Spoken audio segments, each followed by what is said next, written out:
हमारा आज का जो एरिया है वो है रेलेवेंट कॉस्टिंग। रेलेवेंट कॉस्टिंग में जो जो चीजें हमने कवर करनी है पहले उस पर बात कर लेते हैं। रेलेवेंट कॉस्टिंग का सबसे पहले तो हमें पता होना चाहिए कि रेलेवेंट कॉस्ट क्या होती है, इररेलेवेंट कॉस्ट क्या होती है।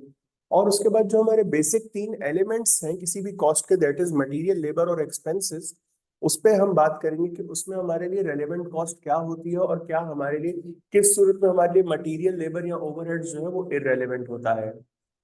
अगर मैं बात करूं रेलेवेंट कॉस्ट की, तो रेलेवेंट कॉस्ट होती क्या है। अभी तक हम लोगों ने इतना कुछ पढ़ लिया है लेकिन हमें यही नहीं पता कि वो क्या ऐसी चीज है जो हमारे लिए इस पर्टिकुलर काम के लिए जरूरी है, या वो क्या ऐसी चीज है जो हमारे लिए जरूरी नहीं है। ये चीज आई बिलीव सबसे ज्यादा इंपॉर्टेंस रखती है वाइल मेकिंग अ डिसीजन। मैं जब डिसीजन ले रहा होता हूँ तो मुझे पता होना चाहिए कि वो कौन कौन सी ऐसी चीजें हैं जो मेरे डिसीजन की वजह से इम्पैक्ट होंगी या इन्फ्लुएंस होंगी, या वो कौन कौन सी ऐसी चीजें हैं जो मेरे डिसीजन को इन्फ्लुएंस कर सकती हैं। तो वो तमाम चीजें जो मेरे डिसीजन को इन्फ्लुएंस कर सकती हैं वो मेरे लिए रेलेवेंट कॉस्ट है, या वो तमाम चीजें that are being influenced by my decision, जो मेरे डिसीजन की वजह से इम्पैक्ट आ रहा है उन पर, वो मेरे लिए क्या है, रेलेवेंट कॉस्ट है। पहली चीज क्या बताई मैंने रेलेवेंट कॉस्ट की, वो तमाम कॉस्ट जो मुझे सोचने पर मजबूर कर दें वो मेरे लिए क्या है, रेलेवेंट कॉस्ट है। वो तमाम कॉस्ट जो मेरे डिसीजन का डायरेक्ट कॉन्सिक्वेंस बने वो मेरे लिए क्या है, रेलेवेंट कॉस्ट है। मैं फिर दोहरा देता हूँ, रेलेवेंट कॉस्ट क्या होती है। रेलेवेंट कॉस्ट एक ऐसी कॉस्ट को कहा जाता है जो या तो डायरेक्टली इन्फ्लुएंस करे मेरे डिसीजन मेकिंग को,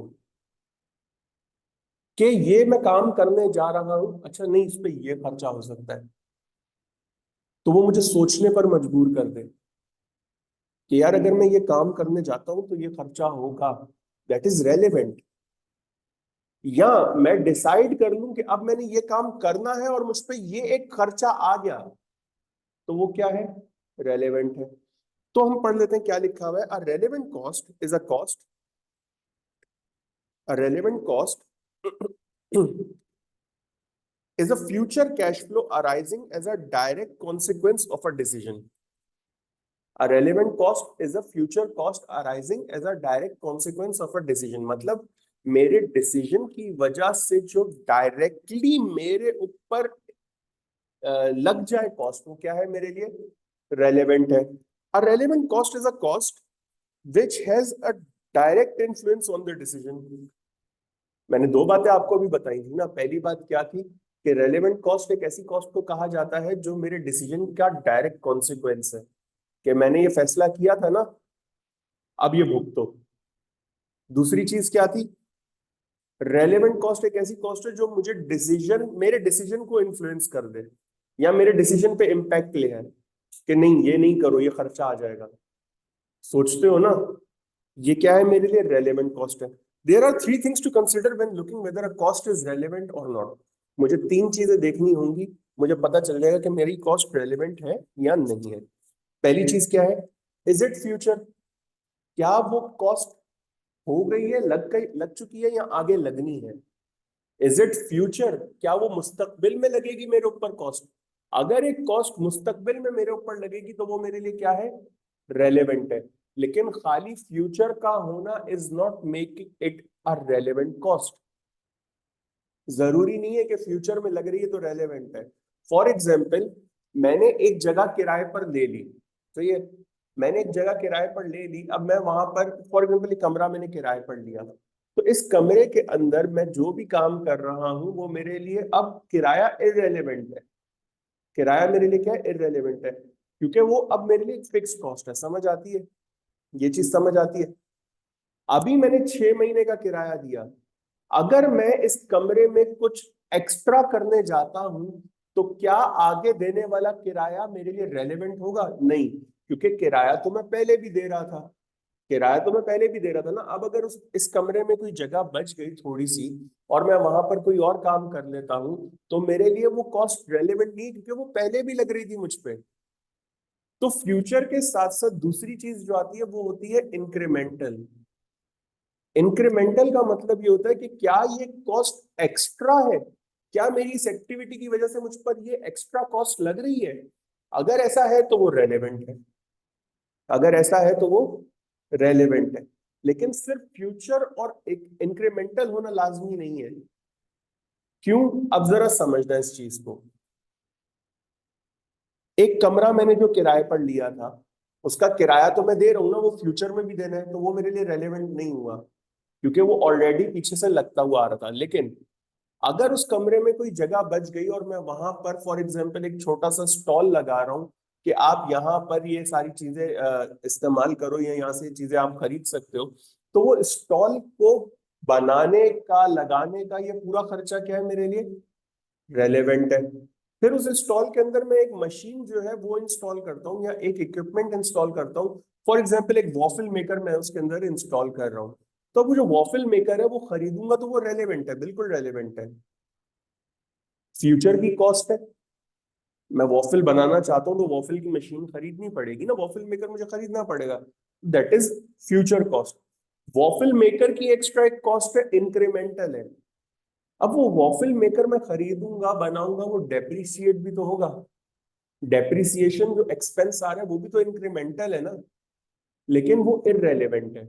वो इररेलेवेंट क्यों है? क्योंकि वो कैश बेस्ड नहीं है, वो मेरी जेब से नहीं जा रहा।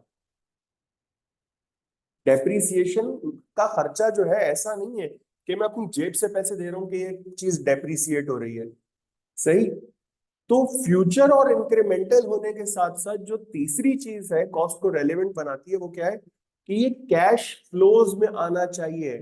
ये एक्सपेंस, ये कॉस्ट आपकी कैश बेस्ड हो। Non cash based items are irrelevant for our decision making. भाई मैं वॉफल मेकर को नहीं कर रहा डेप्रिशिएट, क्या मैं वॉफल बनाना छोड़ दूंगा? क्या मेरी मशीन काम करना छोड़ देगी? कर रही है ना। तो डेप्रिसिएशन लगाना या ना लगाना is irrelevant for the decision कि यार मैं वॉफल मेकर बनाऊं या ना बनाऊं, या मैं वॉफल का काम करूं या ना करूं। Is it understandable? तो मेरे लिए तीन चीजें क्या है रेलेवेंट? एक, फ्यूचर होना चाहिए, यानी कि वो कॉस्ट मुस्तकबिल में आपके ऊपर लग रही हो। दूसरी, इंक्रीमेंटल होनी चाहिए, ऐसा ना हो कि मुस्तकबिल में लग तो रही है लेकिन वो पहले भी आप देते आ रहे हो, तो वो मेरे लिए रेलेवेंट नहीं है। और तीसरी क्या है? कैश बेस्ड होनी चाहिए। अब देखो किराए की अगर मैं बात करूं, मैंने फ्यूचर में किराया देना है, कैश बेस्ड भी है, लेकिन वो इंक्रीमेंटल नहीं है तो इररेलेवेंट है, क्योंकि वो मैं पहले से देता हुआ आ रहा हूं। सही। समझ आती है चीज? मैं एक बंदे को रखता हूँ स्पेशली जो वॉफल बनाता है, तो उस बंदे की सैलरी मैंने देनी है, फ्यूचर में देनी है, और अगर, और वो एक्स्ट्रा सैलरी अब आ रही है और कैश बेस्ड है, तो मेरे लिए रेलेवेंट कॉस्ट है। क्या मतलब है इस बात का? इस बात का इतना सा मतलब है कि भाई मैंने वॉफल मेकर लिया, एक स्टॉल बनाया, तो स्टॉल बनाना मेरे लिए रेलेवेंट है क्योंकि वो इंक्रीमेंटल है, फ्यूचर और कैश फ्लो है। वॉफल मेकर मेरे लिए रेलेवेंट है क्योंकि वो इंक्रीमेंटल है, फ्यूचर है और कैश फ्लो है। उस बंदे की सैलरी मेरे लिए रेलेवेंट है जो वॉफल बना रहा होगा, क्योंकि वो फ्यूचर है, इंक्रीमेंटल है, कैश फ्लो है। फिर वॉफल के लिए जो ऑपरेटिंग एक्सपेंसेस आएंगे वो मेरे लिए रेलेवेंट है क्योंकि फ्यूचर है, इंक्रीमेंटल है, कैश फ्लो है। लेकिन क्या डेप्रिसिएशन मेरे लिए क्या इररेलेवेंट है? नहीं, डेप्रिसिएशन इज इररेलेवेंट। भले वो फ्यूचर है, इंक्रीमेंटल है एक्सपेंस, लेकिन वो कैश बेस्ड नहीं है, तो मेरे लिए क्या है? वो इररेलेवेंट है। उस पर्टिकुलर एरिया का किराया जो मैं पहले भी दे रहा था, आगे भी दूंगा, फ्यूचर में भी दूंगा, फ्यूचर है, कैश फ्लो है, लेकिन इंक्रीमेंटल नहीं है, मैं पहले भी दे रहा था, मैं अभी भी दे रहा हूं, तो मेरे लिए इररेलेवेंट है। तो रेलेवेंट कॉस्ट के लिए तीनों चीजें होनी चाहिए हैं, फ्यूचर भी होना चाहिए है, इंक्रीमेंटल भी होना चाहिए है, कैश फ्लो भी होना चाहिए है। अच्छा, आगे बढ़ते हैं। अब जब कैश फ्लो की बात आई है, तो कैश फ्लो में या कैश फ्लो से हटके मेरे पास दो और कॉस्ट्स हैं जो रेलेवेंट में आती हैं। पहली चीज है अपॉर्चुनिटी कॉस्ट, दूसरी चीज है अवॉइडेबल कॉस्ट। अपॉर्चुनिटी कॉस्ट क्या होती है? अपॉर्चुनिटी, मैंने जैसे आप लोग को पहले भी बताया था कि एक ऐसा बेनिफिट, एक ऐसा ऑप्शन जो आप जाने देते हो, दैट इज योर अपॉर्चुनिटी। एक ऑप्शन जो आपके पास था, you can avail it but you have let it go, तो ये आपके लिए क्या है? अपॉर्चुनिटी है। अपॉर्चुनिटी एक ऐसे बेनिफिट फॉरगॉन को कहा जाता है जो आपके लिए फायदेमंद था लेकिन आपने उसको जाने दिया। ये कोई ऐसी कॉस्ट नहीं है कि मैं बोलूं कि यार ये मुझे एक्स्ट्रा पैसे देने पड़ रहे, नहीं। ये एक्स्ट्रा जो मैं कमा सकता था वो मैंने जाने दिया। तो इन अ वे आप ये नहीं कह सकते कि मुझे जेब से ज्यादा पैसे देने पड़ रहे, नहीं। मैं ये कहूंगा कि ये पैसे जो मैं एक्स्ट्रा कमा सकता था वो मुझे अब नहीं मिल रहा, तो ये मेरे लिए एक अपॉर्चुनिटी लॉस है। अपॉर्चुनिटी कॉस्ट को एग्जामिनर ज्यादातर वर्ड जो यूज करता है दैट इज अपॉर्चुनिटी लॉस, क्योंकि ये एक बेनिफिट ऐसा है जो आपने जाने दिया, that is your benefit foregone. सही, benefit foregone by selecting one course of action in preference to the most profitable alternative. For example, मैंने मैंने आप लोगों को बताया था कि हमारे पास दो चीजें थी, एक था कपकेक, एक था मफिन। अब मैंने कपकेक बना दिया, मफिन को जाने दिया, तो मफिन जो मैंने छोड़ दिया that is my opportunity cost, that is my opportunity that I have let it go. मैंने उसको जाने दिया ना, मैंने मैंने बोला जा रही है जाए, कोई मसला नहीं, ये मेरा अपॉर्चुनिटी लॉस था। अच्छा, फिर आते हैं अवॉइडेबल कॉस्ट पे। अवॉइडेबल कॉस्ट क्या होती है? आप एक चीज फाइंड आउट करते हो और आप बोलते हो कि यार ये काम अगर ना भी किया जाए तो पैसे बचाए जा सकते हैं, इसके बगैर भी काम चल रहा है, इसके बगैर भी काम चल रहा है, तो अगर ना करें तो पैसे बच सकते हैं, that is your avoidable cost. For example, आप कहते हो कि हम एसीसीए कर रहे हैं, साथ में ना एक ग्रेजुएशन भी ले लेते हैं, तो क्यों ले लेते हैं? जब एसीसीए है आपके पास तो एसीसीए इज एनफ। तो वो जो ग्रेजुएशन के पैसे आपने एक्स्ट्रा खर्च करने हैं दैट कैन बी अवॉइडेड ना, that is your avoidable cost. हाँ, एसीसीए करने से पहले अगर आप सोच रहे थे कि एसीसीए करें या ग्रेजुएशन करें, तो उस टाइम पे ग्रेजुएशन और एसीसीए इज एन अपॉर्चुनिटी। अब एसीसीए जब चूज कर लिया तो उसके साथ ग्रेजुएशन करना इज लाइक एक्स्ट्रा पैसे आप दे रहे हो, दैट कैन बी अवॉइडेड। सही, तो those costs which can be identified with an activity decision and which would be avoided if the activity did not exist। आप ग्रेजुएशन नहीं करते तो क्या ग्रेजुएशन के पैसे देने आपने? नहीं देने, सिंपल सी बात है। आई बिलीव यहां तक सबको समझ आ रहा होगा।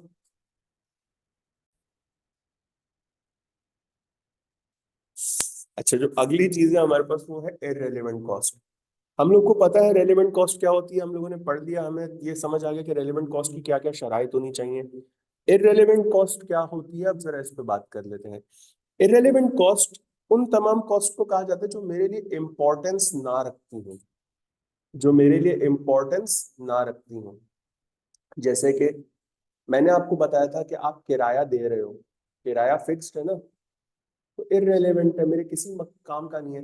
इन अदर वर्ड्स, वो तमाम कॉस्ट मेरे लिए इररिलेवेंट है जो मेरे पास अनकंट्रोलेबल फैक्टर्स हैं, जो मेरे पास अनकंट्रोलेबल फैक्टर्स हैं वो मेरे लिए क्या है, इररिलेवेंट है। जैसे फिक्स्ड कॉस्ट एक अनकंट्रोलेबल फैक्टर है, हम लोगों ने मार्जिनल कॉस्टिंग में ये चीज पढ़ी थी, इररिलेवेंट है। मैंने माजी में किसी को पैसे दिए, मैंने पास्ट में किसी को पैसे दिए, क्या अब मेरा कंट्रोल है उन पैसों पे? तो मेरे लिए वो इररिलेवेंट है। मैंने किसी को पैसे दिए, मेरा वो काम खत्म हो गया, तबाह हो गया, बर्बाद हो गया, संक कॉस्ट, क्या वो कंट्रोल है मेरा उन पैसों पे अब जो मैंने इन्वेस्ट किए थे? इररिलेवेंट है। सही। अच्छा, मैंने कमिट किया कि यार आप मेरा ये काम कर दो, मैं आपको ये पैसे दे दूंगा।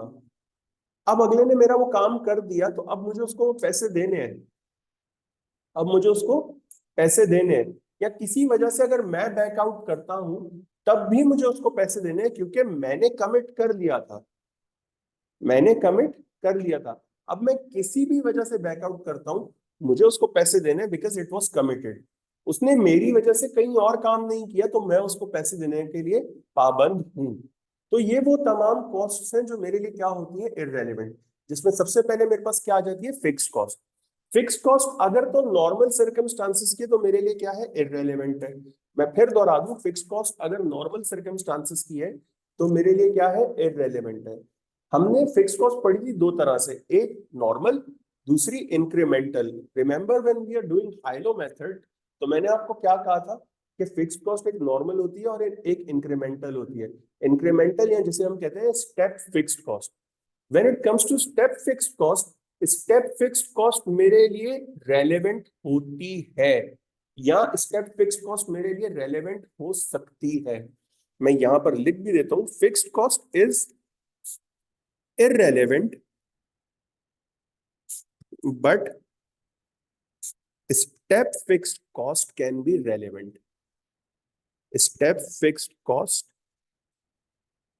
can be relevant. अच्छा, अब मैंने यहां वर्ड यूज किया कैन बी रेलेवेंट, मैंने ये कभी नहीं कहा कि is always relevant.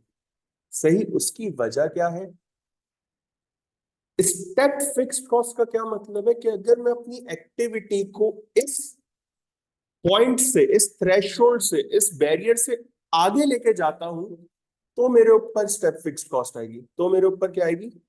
Step fixed cost आएगी। अगर मेरी एक्टिविटी ऑलरेडी उस बैरियर से ऊपर है तो क्या मेरे लिए स्टेप फिक्स्ड कॉस्ट रेलेवेंट होगी? नहीं होगी, क्योंकि मैं ऑलरेडी वो कॉस्ट इनकर कर रहा हूं। कहने को तो ये स्टेप फिक्स्ड कॉस्ट है ना। फॉर एग्जांपल मैं कहता हूं कि जनाब, let's just assume for a moment that this is a graph. ये मेरे पास है 10 यूनिट्स, ये मेरे पास है 20 यूनिट्स और ये मेरे पास है 30 यूनिट्स।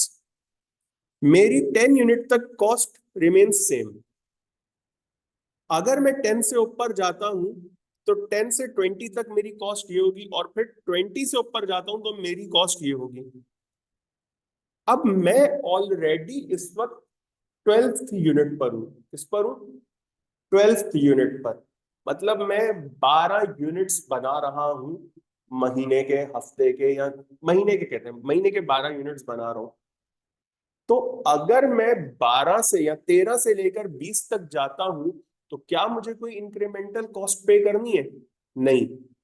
और ऑल्दो ये स्टेप फिक्स्ड कॉस्ट है, लेकिन मुझे अब 13 से 20 तक जाने के लिए कोई इंक्रीमेंटल कॉस्ट पे नहीं करनी।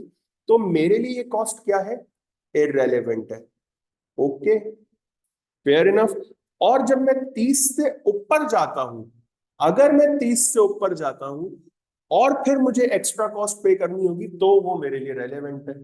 फॉर एग्जाम्पल मैं कहता हूं कि जनाब, मैं इस वक्त महीने में 12 सेंट्रलाइज्ड एयर कंडीशनिंग इक्विपमेंट जो है वो प्रिपेयर कर सकता हूं।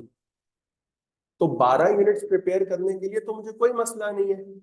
मुझे मसला कहाँ आता है कि अगर मैं एक नया प्लांट लगाऊं और उस नए प्लांट की वजह से अब मैं 12 के बजाय महीने में 28 यूनिट्स बना सकता हूं। तो ये जो 21 से 28 का सफर होगा ना, इसमें मुझे एक्स्ट्रा कॉस्ट पे करनी पड़ेगी। ये जो एक्स्ट्रा कॉस्ट होगी ये मेरे लिए क्या है? रेलेवेंट है। 13 से लेकर 20 तक तो मेरी पूरी की पूरी कॉस्ट रेलेवेंट है क्योंकि मैं ऑलरेडी वो पे कर रहा हूं। 21 से 28 के दरमियान की जो कॉस्ट है वो मेरे लिए क्या हो जाएगी? रेलेवेंट हो जाएगी। कहने को ये फिक्स्ड है, लेकिन ये डायरेक्टली एट्रीब्यूटेबल है मेरी एक्टिविटी के साथ। जो काम मैं कर रहा हूं उसके साथ डायरेक्टली एट्रीब्यूटेबल है। तो अब यहां पर एक बात हमें समझ आती है कि if fixed cost is directly attributable to an activity,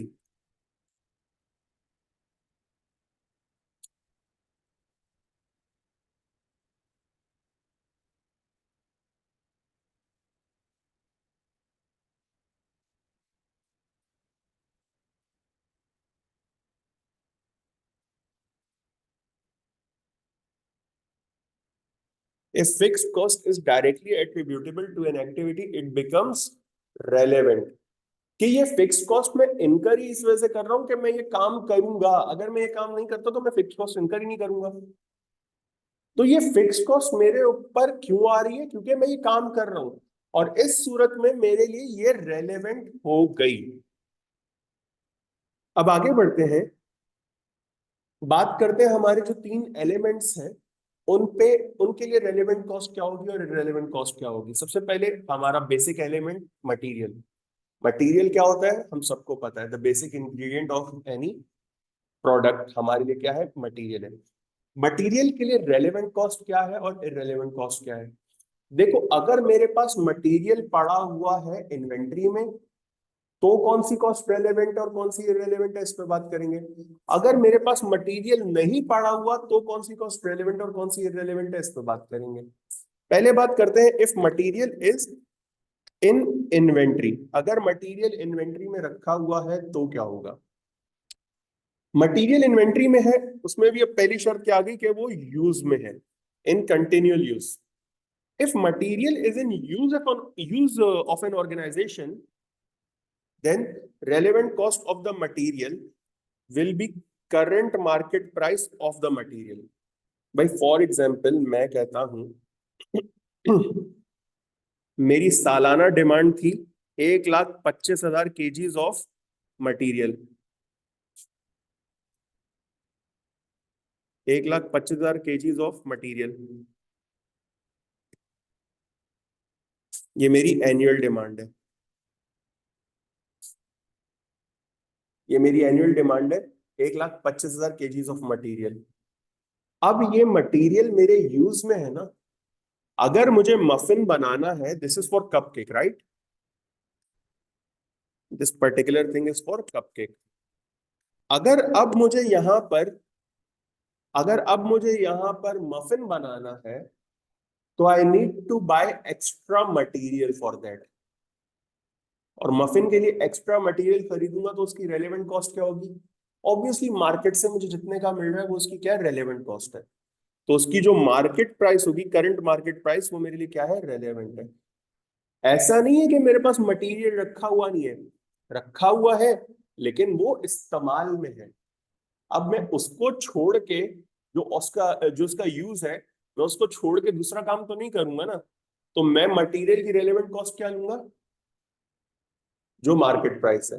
अच्छा, ये उस सूरत में है कि अगर मेरे पास खरीदने के पैसे मौजूद है, अगर मेरे पास खरीदने के पैसे मौजूद हैं, तो पहली चीज हमने क्या सीखी? अगर मटेरियल इन्वेंट्री में है, इस्तेमाल में है, और मैं मजीद मटेरियल खरीदने की सलाहियत या हैसियत या सख्त रखता हूं, तो मेरे पास मटेरियल की रेलेवेंट कॉस्ट क्या होगी? अब बात करते हैं कि मटेरियल मेरा इस्तेमाल में नहीं है, मटेरियल मेरे पास मौजूद है लेकिन इस्तेमाल में नहीं है, no use. In case material is present in the inventory लेकिन इस्तेमाल में नहीं है, तो मेरे लिए कोई भी कॉस्ट रेलेवेंट नहीं होगी, मेरे लिए कोई भी कॉस्ट रेलेवेंट नहीं होगी। आसान अल्फाज में बात करता हूं, हम लोगों ने फ्री इन्वेंट्री पढ़ा था। अगर मेरी इन्वेंट्री फ्री है तो there will be no relevant cost, क्योंकि वो तो वैसे ही पड़े पड़े जाया हो रही है, वो तो इस्तेमाल हो जाएगी किसी जगह पे, मुझे बाजार से तो नहीं खरीदना पड़ेगा ना।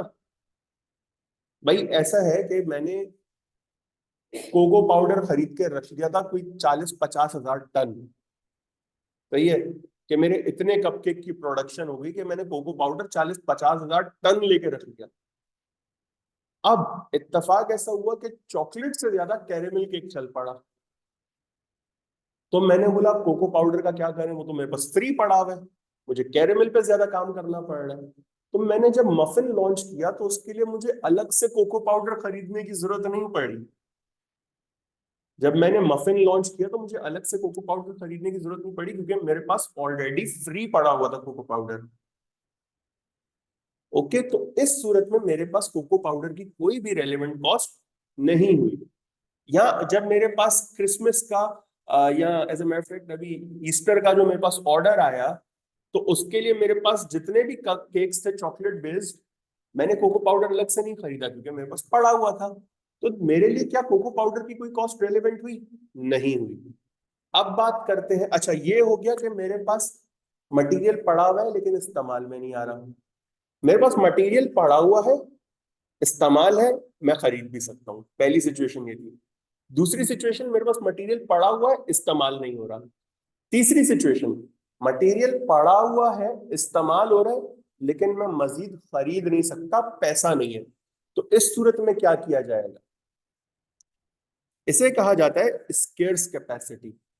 स्केर्स कैपेसिटी में अब जरा समझ लो, स्केर्सिटी का क्या मतलब होता है, स्केर्स कैपेसिटी का क्या मतलब होता है। आपके पास एक रिसोर्स है जो लिमिटेड है, आपके पास एक रिसोर्स है लिमिटेड। चलो मैं एक काम करता हूं, मैंने ये बोला ना कि मैं खरीद नहीं सकता, इमेजिन करो खरीद भी सकते हैं, मार्केट में चीज ही नहीं मिल रही, कहां से खरीदूंगा मैं? तो अब मेरे पास ये रिसोर्स क्या है? रेलेवेंट है। ऐसी सूरत में जब मेरे पास रिसोर्स रेलेवेंट हो, सॉरी रेलेवेंट कह रहा हूँ, लिमिटेड हो, ऐसी सूरत में जब मेरे पास रिसोर्स लिमिटेड हो, उस सूरत में मेरे पास जो रेलेवेंट कॉस्ट होती है मटेरियल की, वो कहलाती है उसकी अपॉर्चुनिटी कॉस्ट। वो क्या कहलाती है उसकी? Opportunity cost. या तो ये काम करो या ये काम करो, क्योंकि मेरे पास सामान इतना ही पड़ा है। या तो कपकेक बना लो या मफिन बना लो, सामान मजीद मिल नहीं रहा। तो उस सूरत में मैं क्या करता हूं, ये हम पढ़ेंगे एक्चुअली लिमिटिंग फैक्टर में, जो हमारा शॉर्ट टर्म डिसीजन मेकिंग का एरिया है।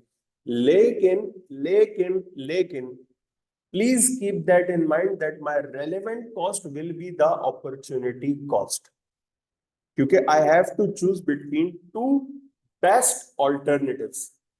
मेरे पास दो ऑप्शन है ना, या तो मफिन या फिर cupcake. Now it's up to me whether I have to choose, whether I have to go for muffin or whether I have to go for cupcakes. और मैं दोनों में से जो भी एक चीज जाने दूंगा, मैं दोनों में से जो भी एक चीज जाने दूंगा, वो मेरे लिए अपॉर्चुनिटी कॉस्ट होगी। मैंने तो आपको बता दिया अपॉर्चुनिटी कॉस्ट है। अब एग्जामिनर है नीच, सही है, वो आपको सवाल देता है, वो बोलता है कि जनाब मुझे ये बताओ कि जो अपॉर्चुनिटी कॉस्ट मैंने जाने दी है ये कितनी पड़ रही है मुझे पर यूनिट। तो आप कैसे बताओगे कि मेरी अपॉर्चुनिटी कॉस्ट पर यूनिट कितनी है? By simply calculating the contribution of the thing that you have let it go, by simply calculating the contribution of the product जो आपने जाने दिया। अगर मैं कपकेक बना रहा हूं तो मफिन का कंट्रीब्यूशन चेक करेंगे, अगर मैं मफिन बना रहा हूं तो कपकेक का कंट्रीब्यूशन चेक करेंगे, और जो कंट्रीब्यूशन मैंने जाने दिए इन दोनों में से, वो मेरे लिए अपॉर्चुनिटी कॉस्ट है। It can be a single unit contribution, वो आपसे मांग सकता है, या सिंगल यूनिट अपॉर्चुनिटी कॉस्ट वो आपसे मांग सकता है, या टोटलिटी में मांग सकता है आपसे। अगर वो सिंगल यूनिट मांग रहे हैं तो कंट्रीब्यूशन पर यूनिट, अगर टोटल में मांग रहे हैं तो contribution per unit multiply by number of units are expected to be sold. सही, आई बिलीव यहां तक सबको समझ आ गया होगा। अच्छा, हमने रेलेवेंट कॉस्ट तो पढ़ ली उस सूरत में कि अगर मेरे पास मटेरियल इन्वेंट्री में रखा हुआ है। आगे बढ़ते हैं कि अगर मेरे पास मटेरियल इन्वेंट्री में नहीं रखा हुआ, आई डोंट थिंक सो कि मुझे पढ़ाने की जरूरत है। आप लोग माशाल्लाह खुद समझदार हो, अगर मटेरियल इन्वेंट्री में नहीं रखा हुआ और मुझे जरूरत है तो मैं जाके खरीद लूंगा। तो रेलेवेंट कॉस्ट क्या होगी? Market price. अगर मटेरियल इन्वेंट्री में नहीं रखा हुआ और मुझे जरूरत नहीं है तो सोचने की बात ही नहीं है, कुछ चाहिए ही नहीं तो क्यों फजूल में सोचे बंदा। तो relevant cost for material, if material is not in inventory, current market price of the material per kg। मैं फिर दोहरा देता हूं, जब रेलेवेंट कॉस्ट की बात आती है तो एग्जामिनर रेलेवेंट कॉस्ट में आपसे टेस्ट क्या करता है? आपको पता होना चाहिए है कि रेलेवेंट कॉस्ट क्या होगी, कब होगी, कैसे होगी। आपको पता होना चाहिए है कि रेलेवेंट कॉस्ट को कैलकुलेट कैसे करना है। एग्जामिनर या तो आपसे मांगेगा रेलेवेंट कॉस्ट पर यूनिट, या तो एग्जामिनर आपसे मांगेगा रेलेवेंट कॉस्ट टोटल में। ज्यादातर चांसेस ये होते हैं कि वो आपसे पर यूनिट कैलकुलेट करवा के फिर टोटल में लेके जाए। और एग्जामिनर का मोस्ट फेवरेट एरिया है फिक्स्ड ओवरहेड्स का। एग्जामिनर का मोस्ट फेवरेट एरिया क्या है? फिक्स्ड ओवरहेड्स का। क्योंकि हम जैसे कुछ टीचर्स होते हैं जो पढ़ा देते हैं कि फिक्स्ड ओवरहेड्स या फिक्स्ड कॉस्ट क्या है, इररेलेवेंट है, और बच्चा जाके पेपर में लिख कर आ जाता है कि इररेलेवेंट है। जबकि अभी थोड़ी देर पहले मैंने आप लोगों को यही बताया कि फिक्स्ड कॉस्ट अगर इंक्रीमेंटल है और डायरेक्टली एट्रीब्यूटेबल है मेरी एक्टिविटी के साथ, तो फिक्स्ड कॉस्ट क्या है? रेलेवेंट है। सही। रेलेवेंट कॉस्ट फॉर लेबर क्या होगी? रेलेवेंट कॉस्ट फॉर लेबर क्या होगी? अच्छा, अब लेबर ऐसी चीज नहीं है कि मैं उसको इन्वेंट्री में रख सकूं। सही है, लेबर या तो है या नहीं है। ये नहीं कह सकता यार जाओ वेयर हाउस से 4 बंदे बुला के लाओ, ऐसा नहीं होता। लेबर या तो काम कर रहा है या नहीं कर रहा। अगर लेबर मेरे पास मौजूद है और इस्तेमाल में है और मैं मजीद लेबर हायर कर सकता हूं, कंडीशन समझना, labour is in use but can be hired more, तो उस सूरत में मेरे पास लेबर की जो कॉस्ट होगी रेलेवेंट, वो क्या होगी? लेबर का current market price for hiring the labour. Labour is fully utilised but can be hired more. तो रेलेवेंट कॉस्ट क्या होगी मेरे पास? Current market price for labour for hiring. अगर मेरे पास लेबर फुली यूटिलाइज्ड है और मैं मजीद हायर नहीं कर सकता, स्केर्स कैपेसिटी, लिमिटेड है, मतलब पाकिस्तान में लेबर की शॉर्टेज है, लोग कंटेनर में भर भर के जा रहे हैं जर्मनी, यूके, यूएस, पाकिस्तान में मजदूर खत्म हो गए। तो उस सूरत में मैं अब क्या करूंगा? यहां पर मेरे पास जो लेबर की रेलेवेंट कॉस्ट होगी that would be the opportunity cost. Again मैं बता दूं, जहां जहां मेरे पास रिसोर्सेज लिमिटेड है वहां मेरी कॉस्ट क्या होगी? रेलेवेंट कॉस्ट होगी अपॉर्चुनिटी कॉस्ट। जहां जहां मेरे पास रिसोर्सेज लिमिटेड है वहां वहां मेरी opportunity cost would be the relevant cost for any particular element of cost. अगर मटेरियल मेरे पास लिमिटेड है तो opportunity cost for material is my relevant cost. अगर लेबर मेरे पास लिमिटेड है तो opportunity cost for labour will be my relevant cost. और मैंने आपको क्या बताया था कि अपॉर्चुनिटी कॉस्ट में हम क्या लेके जाते हैं? Contribution per unit of that particular product, जो कि मैं अर्न कर सकता था लेकिन अब मैं नहीं कर रहा। Okay, if labour is in scarce capacity,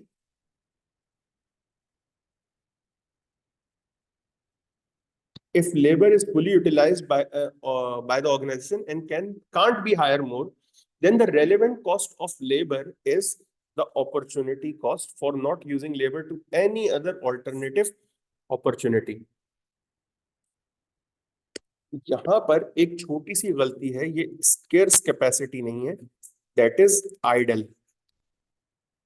if labour is in idle capacity, idle capacity का मतलब ये होता है कि लेबर फारिग बैठा हुआ है, कोई काम नहीं कर रहा। अब लेबर फारिग बैठा हुआ, मैं उसको फारिग बैठने के पैसे जो दे रहा हूं, तो बेहतर नहीं है कि मैं उससे कुछ काम करवा लूं?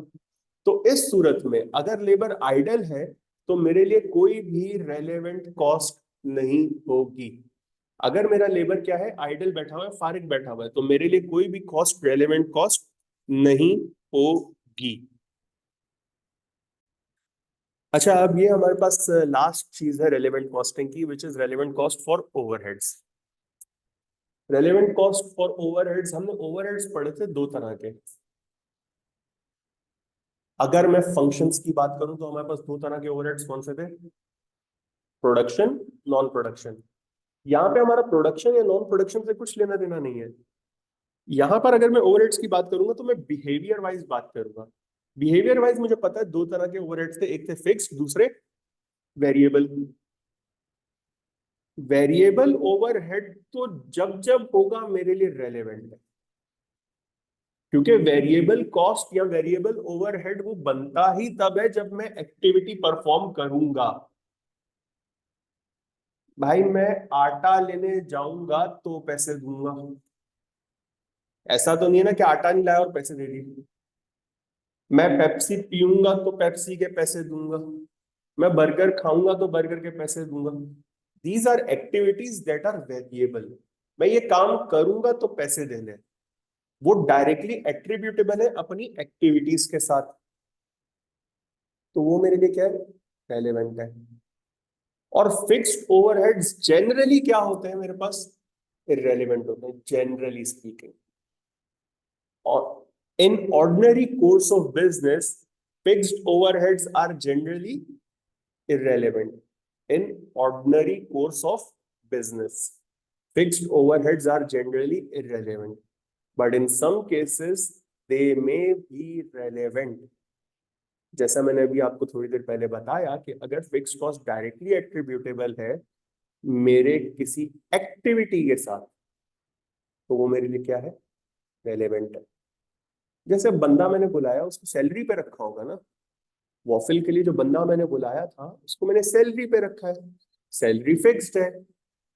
अब वो फिक्स्ड कॉस्ट मेरे लिए रेलेवेंट है क्योंकि अगर मैं वॉफिल बनाता हूं या वॉफिल की तरफ जाता हूं तो मेरी फिक्स्ड कॉस्ट में ये इजाफा हो रहा है।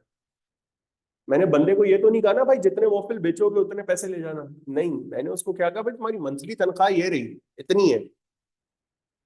वो किस सूरत में होगी? अगर मैं वॉफिल स्टार्ट करता हूं तो अगर मैं कपकेक और मफिन पे हूँ और मैं वहीं पे एक बंदा देख रहा हूँ कि फारिग बैठा हुआ, उसी को मैं वॉफिल पे ले आऊं, तो क्या मेरे लिए खर्चा रेलेवेंट होगा? नहीं, क्योंकि वो ऑलरेडी कपकेक या मफिन के लिए बैठा हुआ था।